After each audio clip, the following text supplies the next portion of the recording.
I'm a moderate fan of sim-like games, and though I've steered clear of games like Sim 3, Sim Tower, Sim City, Sim Farm, and the like have been favorites of mine for years. On a completely different, but still somehow related topic, another game I'm a huge fan of is called DEFCON, and it's made by Introversion.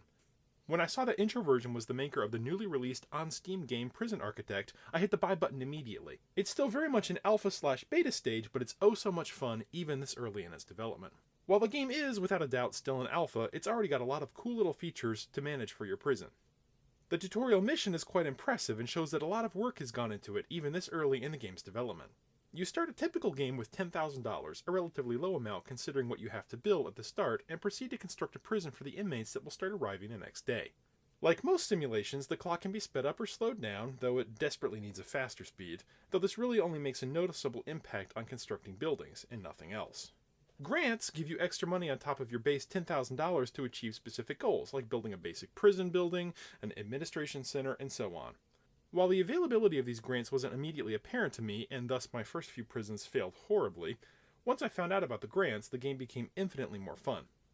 Staff members, ranging from guards to janitors, including specialized staff like a warden or workman supervisor, are available for hire, though you have to be careful not to blow through your budget too early in the game. Extra money comes in every time you take in new prisoners in the form of $100 per day per prisoner grant. The flip side of this, though, is that you have to keep expanding your prison to accommodate the new inmates, which is time-consuming and can lead to more than a few escape attempts.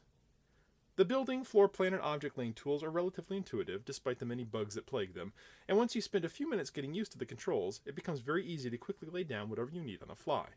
The draft planning feature, while interesting, needs more work to become useful, though again, this is an alpha, so complaining about anything at this point is ridiculous. At last check, the base price for the standard alpha access to Prison Architect is $30, with a few higher levels available as well that will give you additional goodies.